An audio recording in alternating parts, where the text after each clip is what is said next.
দর্শক হাজির হয়েছে সরাসরি শাহবাগ থেকে। এই মুহূর্তে আপনাদের অবস্থান করছি এই শাহবাগ, যেটা চাইতো শাহবাগ, যে শাহবাগে শরীফ ওসমান হাদির স্মৃতি বিজড়িত, যে শাহবাগে বজ্রকণ্ঠে যেন হৃদয়শীল মননে হৃদয়শীল মস্তিষ্কে জানান দিতেন আপনাদেরকে, আমরা আপনাদের পৌঁছাতাম। সেই শরীফ ওসমান হাদি আর নেই। আজ যেন সারা বাংলা কেঁদে উঠেছে, সারা বাংলাদেশ কেঁদে উঠেছে।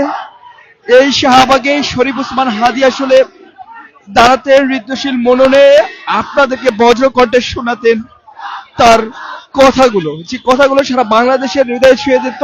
তিনি আজ সিঙ্গাপুরে ঠিক বেলা রাত 9:45 ইন্তেকাল করেন। দর্শক আপনাদের দেখানোর চেষ্টা করছি এই শাহবাগে আসলে তার মৃত্যুতে আসলে এই মুহূর্তে ছাত্র জনতা তুমি কে আমি কে বলে স্লোগান দিচ্ছে।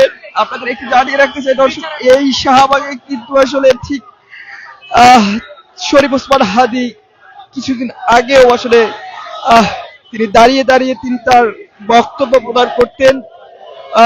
তিনি বলতেন ভারতীয় আধিপত্যের কথা, তিনি বলতেন বাংলাদেশের এক সিস্টেমের বিরুদ্ধের কথা, বাংলাদেশের চেঞ্জ ইট পালসের কথা। সেটি আজ যেন একদমই স্তব্ধ হয়ে গেল, নিভে গেল এক জোনাকির আলো, নিভে গেল এক সন্ধ্যা তারা, নিভে গেল একটি মানবের বিতাড়িত দেয়। সেই হাদি কিন্তু তিনি চলে গেলেন নাহুয়ার দেশে, যেখানে আসলে আর শোনা যাবে না হাদির কণ্ঠে যেন বজ্রডাক। আমরা দেখাচ্ছি দর্শক আপনাদের সরাসরি আসলে এখানে এই সেই হাদিকে স্মরণে আসলে আল্লাহু আকবার ডাক দিচ্ছে। আপনাদের একটু জানিয়ে রাখতে চাই, শরীফ ওসমান হাদিকে যে গুলি করা হয় কারণ নিচে, পরবর্তী তাকে ঢাকা মেডিকেলে নেওয়া হয় এবং এরপরে আসলে তাকে আসলে সেখান থেকে এভার কেয়ার থেকে সিঙ্গাপুর। কিন্তু এত যাত্রা পথেও যেন শরীফ ওসমান হাদি ফিরলেন না আমাদের মাঝে। তিনি আর বলবেন না উচ্চ কণ্ঠে, তিনি কিন্তু আর বলবেন না উচ্চ কণ্ঠে আপনাদের বাংলাদেশের হয়ে কথা বলার। এই মুহূর্তে কিন্তু আসলে ষষ্ঠ উপদেষ্টা পদত্যাগ করতে দুঃখিত দর্শক, আপনাদের একটু জানিয়ে রাখতেছি একটি অনুষ্ঠান হওয়ার জন্য এই মুহূর্তে সরাসরি আপনাদের দেখানোর চেষ্টা করছি শাহবাগ থেকে। সেখানে কিন্তু আপনাদের পুরো এই শাহবাগে কিন্তু আসলে শরীফ ওসমান হাদি একদিন আগেও আসলে তিনি দাঁড়িয়ে আসলে বক্তব্য দিতেন, কথা বলতেন আপনাদের উদ্দেশ্যে। সেখানে কিন্তু এমনটা দর্শক যেমনটা দেখেছেন আপনারা, আসলে হাদি কিন্তু দাঁড়িয়ে তার ঢাকা সদর আর আসনের নির্বাচন প্রচারণা করতেন, আপনাদের বিভিন্ন বিষয় বলতেন। সেগুলো কিন্তু আর এই মুহূর্তে আর আমরা হয়তোবা দেখতে পারবো না। ঠিক তিনি কিন্তু চলে গিয়েছেন 9:45 সিঙ্গাপুরের জেনারেল হসপিটালে মৃত্যুবরণ করেন। এই মুহূর্তে আপনাদের দেখাচ্ছি দর্শক, এখানে কিন্তু ষষ্ঠ উপদেষ্টার পদত্যাগের দাবি চলছে। আসলে তার গাফিলতির কারণে এই মৃত্যুটি এমনটিও আসছে। শরীফ ওসমান হাদি আসলে তিনি বাংলাদেশের জন্য কতটা গুরুত্বপূর্ণ ছিলেন, যেমনটি এখানকার মানুষের সমাগমে আমরা বুঝতে পারছি দর্শক।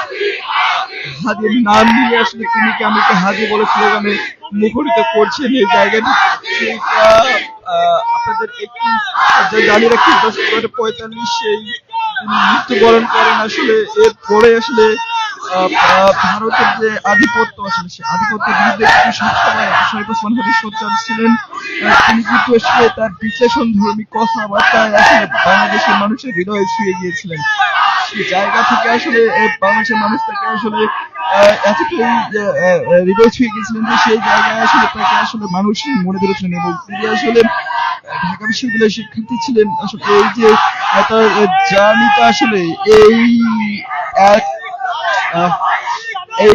অল্প তিনি আসলে তিনি এদেশের জন্য যা দেখিয়েছেন, এদেশের সিস্টেমের বিরুদ্ধে কথা বলতেন, তিনি বজ্রকণ্ঠে সবাইকে জানান দিতেন। আসলে সেই জায়গাটাতে আসলে তিনি আর কিন্তু নেই আমাদের মাঝে, আপনাদের মাঝে। আসলে তিনি চলে গেছেন জোনাকি আলোর নিভে নিভে জ্যোৎস্না তারায়।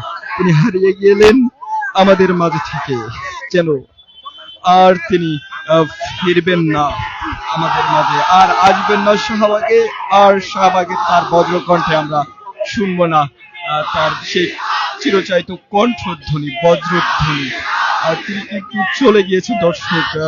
আপনার দেশে আমরা যদি জানিয়ে রাখতে চাই, তাকে এই মুহূর্তে সিঙ্গাপুরে তিনি চিরশায়িত হয়েছেন। যেমনটি আমরা আপনাদের জানিয়েছি, ঠিক 9:45 তিনি মৃত্যুবরণ করেন এবং চিরনিদ্রায় চলে যান। এই মুহূর্তে আসলে দর্শক জানিয়ে রাখতে চাই, ঠিক যেমনটি ভারতের মদদে আসলে তাকে মারা হয়, তাকে আসলে গুলিটি করা হয়, আসলে তারপর তাকে যে ঢাকা মেডিকেলে দ্রুত নেওয়া হয় শুক্রবার জুমার পরে তিনি আসলে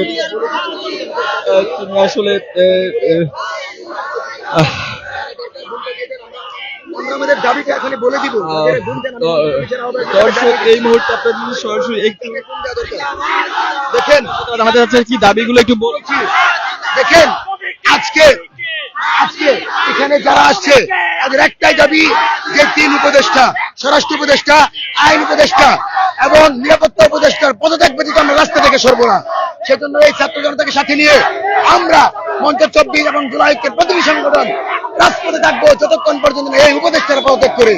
আমাদের আজকের এই মিছিলের একটাই দাবি, উপদেষ্টাদের পদত্যাগ করতে হবে এবং আইন উপদেষ্টা, স্বরাষ্ট্র উপদেষ্টা এবং নিরাপত্তা উপদেষ্টাকে পদত্যাগ করতে হবে। পাশাপাশি অপরাধীদেরকে 24 ঘন্টার ভিতরে গ্রেফতার করে আমাদের সামনে নিয়ে আসতে হবে এবং গ্রেফতার দেখাইতে হবে। যদি গ্রেফতার না দেখাই আমরা রাজপথ থেকে সরে যাব না। মঞ্চ 24, ইনকিলাব মঞ্চ, জুনাইটের প্রতিনিধি সংগঠন এই উপদেষ্টাদেরকে টেনে হিচড়ে নামাবে ইনশাল্লাহ। এইটাই সংবাদ সম্মেলনে বলে দিলাম, এটাই মূল লক্ষ্য। উপদেষ্টাদের পদত্যাগ ছাড়া আমরা এখান থেকে সরব না। উপদেষ্টাদের পদত্যাগ। আপনারা যেমনটি শুনতে পারলেন, জানিয়েছিলেন ভারতের এক দফা আসলে উপদেষ্টাদের পদত্যাগের দাবিতে এই মুহূর্তে আসলে তারা আমাকে অবস্থান করছে। আপনাদের একটু দাঁড়িয়ে রাখি দর্শক,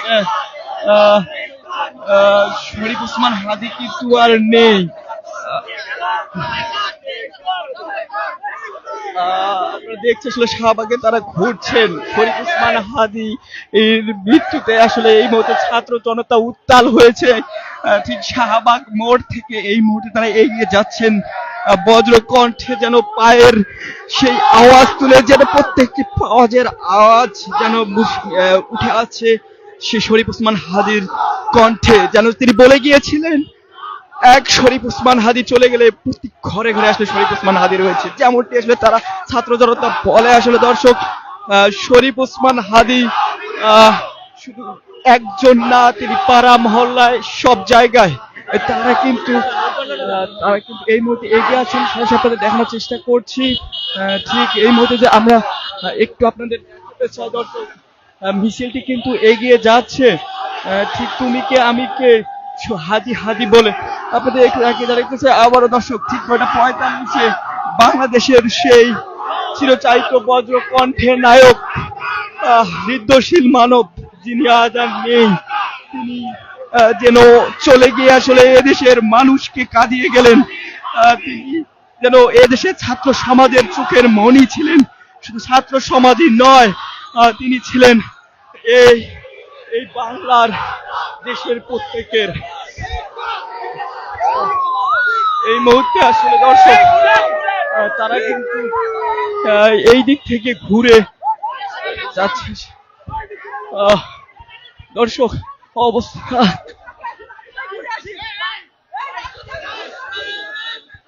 দর্শক আপনাদের আবার একটু জানিয়ে রাখতে চাই, শরীফ ওসমান হাদি তিনি কিন্তু বাংলাদেশের মানুষের শুধু ইয়াং জেনারেশন নয়, যদি একটু আপনাদের জানিয়ে রাখতে চাই, তিনি কিন্তু বাংলাদেশের প্রতিটি মানুষের মনির কোঠি ছিলেন। আর সেই জায়গায় তিনি কিন্তু আর নেই আমাদের মাঝে।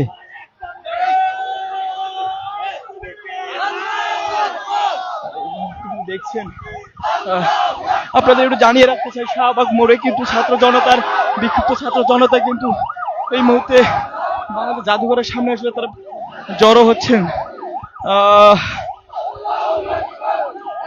আপনাদের যদি আবারও একটু জানাতে চাই দর্শক, যে জায়গাটায় তারা দাঁড়িয়েছে ঠিক তার বাম পাশেও শরীফ ওসমান হাদী দাঁড়িয়ে তার বজ্রকণ্ঠে আওয়াজ তুলতেন। তার অমর কবিতা, সে কবিতা, যে কবিতাটি ভাইরাল বর্তমান সোশ্যাল মিডিয়ায় দেখা যাচ্ছে, সেই কবিতাটি পাঠ করেছিলেন। ঠিক সেই জায়গার পাশে ছাত্র জনতা আজকে আহ, মিছিল দিচ্ছেন, তাকে হাদি বলে স্মরণ করছেন। কিন্তু যে হাদি, যেমনটি ছাত্র জনতা বলেন, আসলে তাকে পার্লামেন্টে পাঠানোর জন্য পাঠানো হয়েছে, কিন্তু তিনি এমপি মন্ত্রী বলেন না, তিনি আসলে শেষ পরপারের শহীদি মর্যাদা পাচ্ছে, এমনটি ছাত্র জনতা বলছে। আপনাদের সরাসরি আমরা দেখাচ্ছি দর্শক। ঠিক এই জায়গাটিতেই কিন্তু আসলে তিনি দাঁড়াতেন, তার বজ্রকণ্ঠের আওয়াজ তুলতেন, কিন্তু আজকে তিনি আমাদের মাঝে আর নেই। ভারতের মদদে বাংলাদেশের শুক্রবার জুম্মা আজান পর শরীফ ওসমান হাদী নির্বাচনী প্রচারণায় যান। সেই প্রচারণায় আসলে তাকে সরাসরি কানের নিচে গুলি করা হয়। সেই গুলিটি আসলে করার পরে আসলে তিনি মৃত্যুবরণ, তিনি তাকে ঢাকা মেডিকেল কলেজে আসলে নিয়ে আসা হয়। সেখান থেকে পরবর্তীতে তাকে এভার কেয়ারে নেওয়া হয়। এভার কেয়ারে নেওয়ার পর আসলে তিনি কিন্তু মৃত্যুবরণ, এবার কেয়ার থেকে আসলে সিঙ্গাপুরে নেওয়া হয়, সেখান থেকে তারপর আসলে তিনি মৃত্যুবরণ। এই মুহূর্তে দেখছেন ছাত্র সমাজ কিন্তু পুরো জেগে উঠেছে, তারা আসলে এই মুহূর্তে শাহবাগ মোড়ে উত্তাল হয়েছে। তারা শাহবাগ থেকে আসলে হাদি হাদি বলে মুখরিত করছেন, যেন পুরো শাহবাগেই প্রত্যেক ব্যক্তির মাঝে হাদিকে খুঁজে পাওয়া যাচ্ছে, যে হাদি বজ্র কণ্ঠে বলতেন এক শরীফ ওসমান হাদী চলে গেলে হাজার হাজার শরীফ ওসমান হাদী আসবে। তারই প্রতিফলন দেখা যাচ্ছে দর্শক।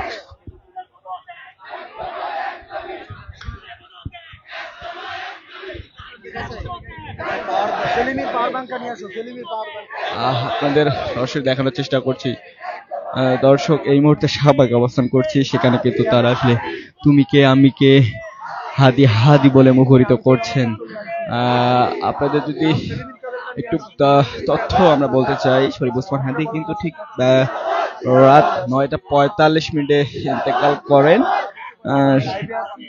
পরবর্তী তাকে আসলে কবে নিয়ে আসা হবে এবং সেখান থেকে তাকে আসলে কবে মৃত্যুবরণ করবেন, এটি আমরা জানতে পারবো। আপনাদের দেখানোর চেষ্টা করছি, তিনি কিন্তু আর আমাদের মাঝে নেই। তারা আসলে শিক্ষার্থীরা যেখানে দাঁড়িয়েছেন, আসলে সেই জায়গাটির পাশে শরীফ ওসমান হাদী কিছুদিন আগেও সেখানে দাঁড়িয়ে কবিতা পাঠ করতেন। তার ইনকলাব মঞ্চের, তার ঢাকা ৮ আসনের নির্বাচনী প্রচারণা চালাতেন। আপনাদের একটু জানিয়ে রাখতে চাই, তিনি কিন্তু তার একটি বিষয় আসলে জনসাধারণ যেটা বলছে, যেমনটা আমরা জানতে পেরেছি, আসলে ফজরের আজানের পর সোশ্যাল মিডিয়ায় বিভিন্ন যে বিষয়গুলো দেখা যাচ্ছে, সেটি যে বলতে চাই আসলে তিনি যে ফজরের আজানের সময় যে উঠে যায় নির্বাচনী প্রচারণা যে বিষয়টা করছেন, এটি আসলে কখনোই দেখা যায়নি। আসলে সেটি তিনি করেছিলেন। আসলে শরীফ ওসমান হাদী বাংলাদেশের সিস্টেমের বিরুদ্ধে কথা বলতেন, শরীফ ওসমান হাদী ভারতের বিরুদ্ধে কথা বলতেন। তিনি আসলে